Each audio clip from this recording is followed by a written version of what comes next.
जरूर करे, साल भर धन बरसेगा।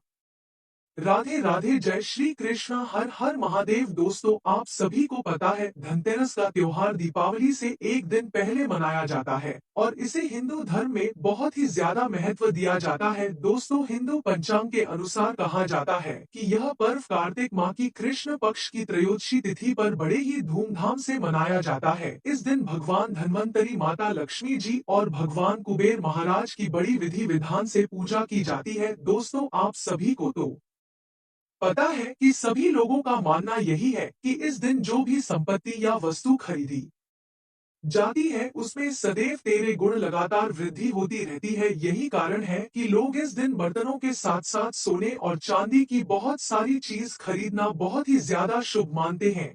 दोस्तों, इस साल धनतेरस का त्योहार 29 अक्टूबर साल 2024 को बड़े ही धूमधाम से मनाया जाएगा। त्रयोदशी तिथि की शुरुआत 29 अक्टूबर को सुबह 10:03 से शुरू हो जाएगी और यह 30 अक्टूबर को दोपहर 1:07 पर समाप्त हो जाएगी। दोस्तों, कहा जाता है कि वह दया तिथि के अनुसार 29 अक्टूबर को ही धनतेरस का पर्व बड़े ही धूमधाम से मनाया जाएगा। धनतेरस को धनत्रयोदशी भी कहा जाता है और यह 5 दिवसीय दीपावली उत्सव की वहीं से शुरुआत हो जाती है। इस दिन यानी कि दीपावली के पहले दिन लक्ष्मी, गणेश और कुबेर की पूजा करके लोग अपने घरों और जीवन में सुख और समृद्धि और श्रोता की कामना करते हैं। धनतेरस का महत्व केवल पूजा तक ही सीमित नहीं है, बल्कि इस दिन की जाने वाली खरीदारी को भी बहुत ही ज्यादा महत्व दिया जाता है। लोग सोने, चांदी और पीतल के बर्तन खरीदते हैं। बहुत सारे लोग जमीन, ज्यादा गाड़ी, बंगला खरीदने हैं क्योंकि इन धातुओं का बहुत ही ज्यादा महत्व होता है। खासकर पीतल का संबंध भगवान धन्वंतरी से सीधा सीधा होता है, इसीलिए इस धातु से बने बर्तनों को खरीदना आरोग्यता और हमारे जीवन में समृद्धि लाने वाला कहा जाता है। इसके विपरीत इस दिन लोहे और एल्यूमीनियम जैसी धातुओं से बनी वस्तुएं किसी भी व्यक्ति को भूल कर भी नहीं खरीदनी चाहिए, क्योंकि इन्हें बहुत ही ज्यादा गलत माना जाता है, यानी कि यह बहुत ही अशुभ होती है। धनतेरस पर कई लोग सोने चांदी के आभूषण या फिर सोने चांदी के सिक्के खरीदने हैं जिन पर भगवान गणेश और माता लक्ष्मी जी बने हुए होते हैं। सोने चांदी के सिक्कों पर भगवान गणेश और माता लक्ष्मी जी छपे हुए हैं और उनका घर ले तो बहुत ही ज्यादा शुभ माना जाता है। यदि कोई सोना चांदी नहीं खरीद सकता तो वह पीतल के बर्तन खरीद कर भी लक्ष्मी और बृहस्पति की कृपा को बड़ी ही आसानी से और सहायता के साथ प्राप्त कर सकता है। ग्रामीण क्षेत्र में लोग इस दिन नए धनिया के बीज खरीदने हैं, जबकि शहरी क्षेत्र में पूजा के लिए साबुत धनिया खरीद बहुत ही ज्यादा महत्वपूर्ण बताया जाता है। धनतेरस के दिन धनिये को माता लक्ष्मी जी को अर्पित करना और धन स्थान पर छिड़कना बहुत ही ज्यादा शुभ होता है। इससे समृद्धि का आगमन शुरू हो जाता है। लेकिन आपको एक बात का ध्यान रखना है कि इस धनिया को भोजन में इस्तेमाल नहीं करना है। पूजा के बाद इस गाय को खिलाना है, सबसे उचित माना जाता है। धनतेरस पर कुबेर यंत्र और माता लक्ष्मी के महालक्ष्मी यंत्र को खरीदना भी बहुत ही ज्यादा मंगलकारी माना जाता है। इन यंत्रों की विधि पूर्वक जो भी व्यक्ति पूजा कर लेता है और इन्हें तिजोरी या धन रखने वाले स्थान पर अपने घर में रख देता है। इसके अलावा इस दिन दीपक जलाने का भी बहुत ही ज्यादा खास में तो होता है। घर के बाहर जब दीपक जलाकर यमराज को प्रसन्न करने की परंपरा बताई गई है, जिससे परिवार पर किसी भी प्रकार की अकाल मृत्यु का कभी भी सैया न आए। लोग इस तरह अपनी क्षमता के अनुसार 11 दीपक या फिर 21 दीपक या फिर 51 दीपक या फिर 101 दीपक जलते हैं, जो दीर्घायु और सुख समृद्धि की कामना करते हैं।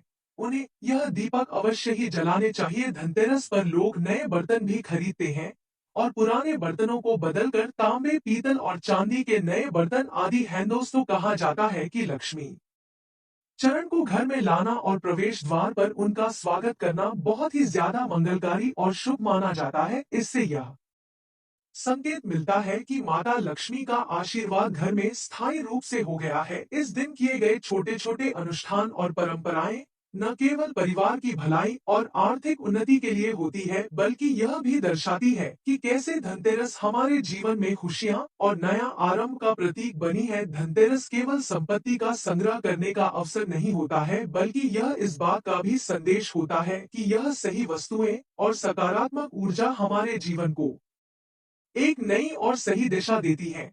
धनतेरस के इस पवित्र पर्व पर लोग अपने घरों को सजाते हैं, अपने घरों में दीपक जलते हैं और भगवान गणेश और माता लक्ष्मी जी का बड़ी ही सच्ची श्रद्धा और भक्ति के साथ स्वागत करते हैं। यह पर्व केवल भौतिक समृद्धि का नहीं होता बल्कि आंतरिक संतोष और सुख शांति का भी माना जाता है। दोस्तों, कहाँ ऐसा है कि धनतेरस के दिन लक्ष्मी चरण घर में लाना बहुत ही ज्यादा जरूरी होता है। कहा जाता है कि इससे माता लक्ष्मी जी का हम आवाहन करते हैं और इस दिन घर में माँ लक्ष्मी के चरणों को लाकर और धनतेरस पर लक्ष्मी जी के चरणों को लाना बहुत ही ज्यादा आवश्यक और मंगलकारी माना जाता है और इन्हें अपने घर में रखना एक चरण मुख्य द्वार पर अंदर की तरफ आते हुए लगाना चाहिए और दूसरा लक्ष्मी माता के चरण पूजा के स्थान में अंदर आते हुए लगाने चाहिए। इस दिन दीपावली पूजन हेतु लक्ष्मी और गणेश जी की पूजा के लिए मूर्ति या चित्र खरीदना बहुत ही ज्यादा आवश्यक होता है और इस दिन धनवंतरी की पूजा हेतु उनकी मूर्तियां चित्र भी व्यक्ति को अवश्य ही खरीद लेनी चाहिए। दोस्तों, धनतेरस के शुभ अवसर पर आपको अपने घर में धान की देवी माता लक्ष्मी और शुभ लाभ के देवता भगवान गणेश जी की मूर्ति तो निश्चित ही लगनी चाहिए। आपको एक बात का विशेष ध्यान रखना है कि यह प्रतिमा मिट्टी की बनी होनी चाहिए ताकि इन्हें अगले साल आप बड़ी ही आसानी से विसर्जित कर सके, उसके स्थान पर नई प्रथम ला करके रख सके। इस दिन लक्ष्मी गणेश की प्रतिमा लाने में से हमारे घर में सुख समृद्धि का वास होता है। दोस्तों, कहा जाता है कि इस दिन पूजा की सामग्री के साथ ही साथ जो भी व्यक्ति खेल बात से खरीद कर लाता है तो उसके घर में खुशियां आती हैं। दीपावली के अवसर पर नए चावल की फसल तैयार हो जाती है और इसी धान से खीर तैयार की जाती है। इसीलिए दोस्तों, धनतेरस के दिन खेल बात से अपने घर में अवश्य हिलाने चाहिए। ध्यान रहे कि हमेशा नए खेल बात से ही लानी चाहिए, यानी कि आपको पुराने खेल बात से बिल्कुल भी नहीं चढ़ाने चाहिए। दोस्तों, धनतेरस के दिन नए खेल बताशे घर में लाने से पूरे साल हमारे घर में धन धान्य की कभी भी कोई कमी नहीं होती। दोस्तों, सबसे आसानी से मिलने वाली चीज और सबसे सस्ती चीज जो है वह है नमक। तो आपको अपने घर में अगर सुख समृद्धि का आगमन करवाना है तो धनतेरस के दिन नमक आवश्यक खरीद कर लाना है और यदि आप आभूषण खरीदने की योजना बना रहे हैं तो धनतेरस इसके लिए बहुत ही महत्वपूर्ण दिन है। मान्यताओं के अनुसार कहा जाता है कि इस दिन खरीदी जाने वाली चीजों में कई गुना लगातार वृद्धि होती है, इसीलिए इस दिन को कीमती वस्तुओं की खरीदारी के लिए बहुत ही ज्यादा महत्वपूर्ण माना जाता है। आप भी अपनी क्षमता के अनुसार इस दिन सोने चांदी के आभूषण अवश्य ही खरीदे। दोस्तों, कहा जाता है कि इस दिन झाड़ू खरीदना बहुत ही ज्यादा पवित्र होता है। इससे साल भर के लिए घर में लाने से हमारे घर की नकारात्मक ऊर्जा बाहर निकल जाती है। कहा जाता है कि धनतेरस पर झाड़ू लाना माता लक्ष्मी जी का साक्षात प्रतीक होता है। दोस्तों, बहुत समय पहले की बात है, एक छोटे से गांव में एक रामू नाम का व्यक्ति रहा करता था। वह बहुत ही साधारण इंसान था, लेकिन उसकी मेहनत और लगन अद्वितीय थी। वह हर साल दीपावली के पर्व पर माता लक्ष्मी की पूजा बड़ी की श्रद्धा और भक्ति और भाव से किया करता था, लेकिन इस बार की दीपावली उसके लिए खास थी क्योंकि उसने कुछ पुरानी धार्मिक कथाएं भी सुनी हुई थी जिनके अनुसार कुछ खास नियमों का पालन करने के लिए माता लक्ष्मी का स्थायी वास घर में हो जाए। इसके लिए दीपावली की रात से पहले ही रामू ने अपनी पत्नी के साथ अपने पूरे घर की साफ सफाई करवाई थी। उसने हर कोने को अच्छे से धोया था और बड़ी ही मेहनत के साथ साफ किया था ताकि माता लक्ष्मी उनके घर पधार सके। उसने सुना था कि माँ लक्ष्मी केवल उन्हीं व्यक्ति के घर में आती है जहाँ पर स्वच्छता होती है और बुरी चीजों का वास नहीं होता है। रामू की पत्नी ने उसे याद दिलाया था कि वह दीपावली की रात को कुछ खास नियमों का पालन करे, जैसे कि झाड़ू की पूजा। रामू को नई बात लगी, उसने पहले कभी झाड़ू की पूजा ही नहीं की थी, लेकिन धर्म ग्रंथों के अनुसार कहा गया था कि झाड़ू दरिद्रता को दूर करती है और सुख समृद्धि को आकर्षित करती है। इसीलिए रमेश ने झाड़ू को साफ करके एक सुरक्षित स्थान पर छुपा दिया था ताकि उसे कोई देख ना पाए। उसने सोचा, अगर मैं सही तरीके से पूजा करूंगा तो माता लक्ष्मी हमारे घर में आएंगे और हमारे घर को छोड़कर कभी नहीं जाएंगे। शाम होते ही रामू और उसकी पत्नी ने दीपक जलाए घर को रोशनियों से भर दिया था और लक्ष्मी पूजन की बड़ी ही धूमधाम से सच्ची श्रद्धा और भक्ति के साथ तैयारी उसने शुरू कर दी थी। ध्यान रखना कि वह तीन चीज माता लक्ष्मी को अर्पित ना करे जिन्हें वह नाराज कर देती है। दोस्तों, यह बात रामू ने अपने दादा से सुनी थी कि अगर दीपावली के दिन कोई 3 चीजों को अर्पित करता है तो माता लक्ष्मी उसे व्यक्ति से बहुत ही ज्यादा क्रोधित हो जाती है और उसका त्याग करके चली जाती है और उसे घर में धन संपदा सब कुछ चली जाती है। वह 3 चीज थी तुलसी के पत्ते, खटाई और कांटेदार फूल। रामू ने इन चीजों को पूजा से बहुत ही ज्यादा दूर रखा था और पूरे श्रद्धा भाव से अपने घर पर पूजा की थी। पूजा के बाद रामू ने देखा कि उसकी पत्नी बहुत ही ज्यादा परेशान है। उसने पूछा, क्या हुआ, पूजा ठीक से हो गई, फिर क्यों चिंतित हो? उसकी पत्नी ने बताया, मुझे लगता है कि हमने कुछ भूल कर दी है। पूजा के दौरान एक सफेद कबूतर हमारे घर की छत पर आकर बैठ गया था, क्या यह कोई संकेत है? रामू को यह सुनकर बहुत ही आश्चर्य हुआ, लेकिन फिर भी उसने पुरानी कहानियों को याद किया। उसे ध्यान में आया कि अगर दीपावली की रात को कोई सफेद पक्षी या फिर जानवर हमारे घर पर आ जाता है तो यह इस बात का संकेत होता है कि माता लक्ष्मी आपसे अत्यंत प्रसन्न है और आपके घर में उनके निवास स्थान हो चुका है। रमेश ने अपनी पत्नी को समझाया, यह तो बहुत ही ज्यादा शुभ और महत्वपूर्ण संकेत है। इसका मतलब तो यह है कि माता लक्ष्मी हमारे घर में सदा सदा के लिए वास कर चुकी है। माता लक्ष्मी हमसे अत्यंत प्रसन्न है और माता लक्ष्मी हमारे घर में अब सदा सुख समृद्धि का निवास स्थान बनाए रखेंगे। उसे रात रामू ने चैन की नींद ली, यह सोचते हुए कि अब उनके जीवन में सुख समृद्धि आने लग जाएगी। अगले दिन सुबह होते ही उसने अपनी सभी दोस्तों और रिश्तेदारों को अपने इस शुभ संकेत के बारे में बता दिया। तभी सभी गांव के लोगों ने उसकी इस कहानी से प्रेरणा ली और दीपावली की रात वह नियम अपने जो रामू ने बताई थी। इसके बाद हर साल रामू के घर में दीपावली के दिन बहुत ही महत्वपूर्ण रूप से पूजा की जाने लगी। झाड़ू की पूजा, साफ सफाई और लक्ष्मी पूजा के बाद वह हर बार देखा कि कहाँ कोई शुभ संकेत तो नहीं मिल रहा है। एक साल तो उसकी बेटी ने झाड़ू को एक खास स्थान पर छुपा कर रख दिया था और उसे साल रमेश के घर में अब प्रत्याशित रूप से धन का आगमन हुआ। उसका व्यापार भी पहले से ज्यादा सफल हो गया। रामू यह भी जानता था कि कर्ज लेकर दीपावली मनाना बहुत ही ज्यादा गलत है। उसने कभी किसी से उधार नहीं लिया था, यह पर्व नहीं मनाया। वह हमेशा अपने समर्थ के अनुसार ही पूजा पाठ किया करता था और इस सिद्धांत से उसे कई बार मुसीबत का सामना भी करना पड़ा था। धर्म ग्रंथों में यही बताया जाता है कि कर्ज लेकर पर्व भूल कर भी नहीं बनना चाहिए, क्योंकि इससे समृद्धि की वजह दरिद्रता का पास होता है। समय लगातार बीतता जा रहा था। रामू का परिवार धन संपदा से बढ़ता गया। हर साल दीपावली पर वे सच्चे हृदय से, सच्चे भाव से माता लक्ष्मी की पूजन किया करते थे और हर साल उन्हें माता का आशीर्वाद मिलता था। गांव के बाकी लोग भी रमेश के परिवार से सदैव प्रेरित होकर इस विधि से पूजा पाठ किया करते थे। धीरे धीरे रमेश का नाम पूरे गांव में फैल गया और लोग उसे एक सफल और समृद्ध व्यक्ति के रूप में जानने लगे। रामू ने यह समझा कि सिर्फ पूजा और नियम पालन से ही समृद्धि नहीं आती है, बल्कि मन में सच्चे हृदय से, दिल से की गई मेहनत और भक्त भी उतनी ही जरूरी होती है। आज रमेश का परिवार खुशहाल है और हर साल वे दीपावली पर माता लक्ष्मी जी की पूजा करते हैं, यह मानते हुए कि माता लक्ष्मी उनकी भक्ति और सच्चाई को देखकर ही उनके घर में स्थायी रूप से वास करती है। जो व्यक्ति कर्ज लेकर दीपावली का पर्व मानता है, ना उसके घर में हमेशा कर्ज का वास हो जाता है। वह व्यक्ति माता लक्ष्मी की कृपा से सदैव वंचित रहता है। भले ही आपके पास काम धन हो, परंतु सच्चे दिल से माता की भक्ति करें, माता रानी आपके सारे बिगड़े हुए कार्य अवश्य बना देंगी। इसीलिए कर्ज लेकर भगवान की पूजा कभी भी नहीं करनी चाहिए, जो कि इस बात को शनि महाराज ने भी कई बार दोहराया है। इसीलिए पूजा पाठ में कर्ज न लें। अगर आपके पास पैसे नहीं है तो धार्मिक कार्य को टाल सकते हैं, क्योंकि इस दिन कर्ज लेने वाला और कर्ज देने वाला दोनों माता लक्ष्मी के क्रोध का भागी बनता है। दोस्तों, इस दिन राहु केतु अपनी चरम सीमा पर होते हैं।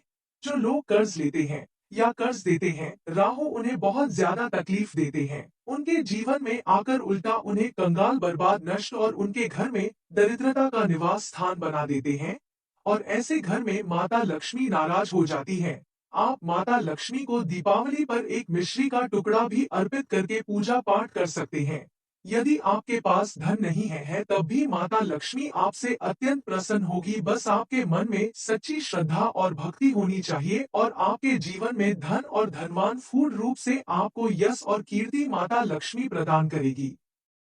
माता को छल कपट द्वारा धन प्राप्त करने पर तथा उन पैसों से पूजा करने पर माता कभी भी किसी भी व्यक्ति से प्रसन्न नहीं होती है, उल्टा माता रानी उनसे और भी ज्यादा क्रोधित हो जाती है।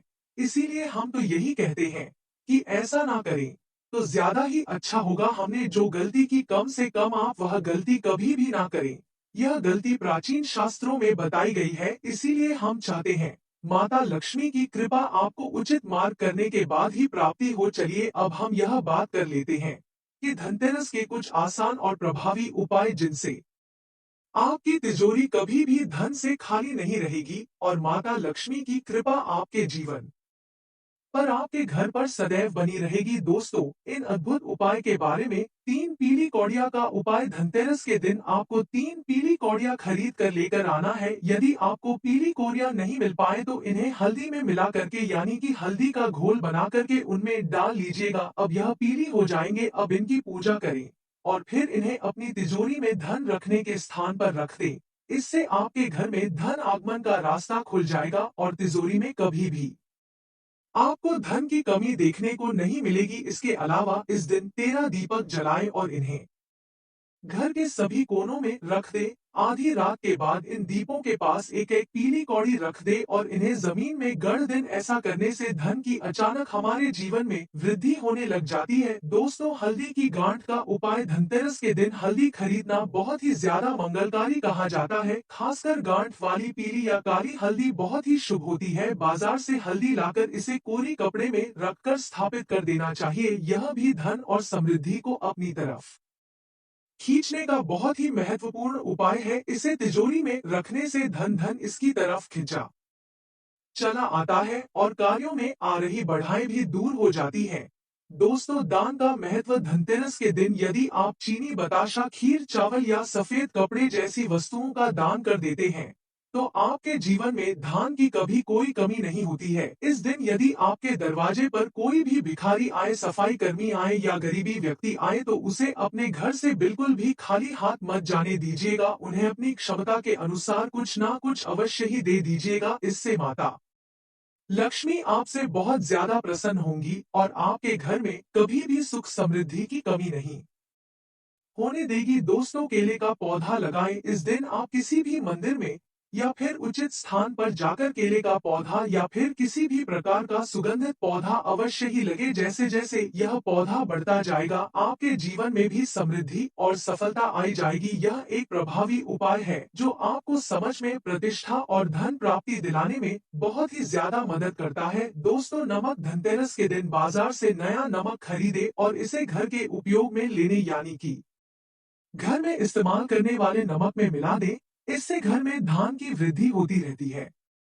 इसके अलावा थोड़ा सा खड़ा नमक लेकर घर के पूर्व और उत्तर दिशा में एक कटोरी में रख देना है। यह हमारे घर से वास्तु दोष को पूरी तरह से दूर कर देता है और घर में सदैव सकारात्मक लाता है। चावल के दाने का उपाय। धनतेरस के दिन साबुत चावल के आपको 21 दाने ले लेने हैं और उनकी पूजा करनी है। फिर इन्हें लाल कपड़े में बांधकर अपने धन रखने की स्थान पर यानी कि तिजोरी में रख देना है। इससे धान की तंगी आपके जीवन से खत्म हो जाएगी और धन का आगमन आपके जीवन में बना रहेगा। दोस्तों, अगला उपाय है लौंग का उपाय। यदि आपके घर में धन बिल्कुल भी नहीं टिक पा रहा है, आप बहुत ज्यादा परेशान हैं, तो धनतेरस के दिन या फिर धनतेरस से दीपावली तक माता लक्ष्मी की पूजा के दौरान एक जोड़ा लौंग अवश्य ही चढ़ाना। यह उपाय आपके जीवन में धन टिकने में बहुत सारी मदद करेगा और आपके जीवन से आर्थिक समस्याओं को दूर कर देगा। दोस्तों, आपको बता दें कि धनतेरस के दिन किसी की बुराई नहीं करनी चाहिए, ना ही किसी से झगड़ा करना चाहिए, ना ही किसी से वाद विवाद करना चाहिए। ऐसा करने से हमारे घर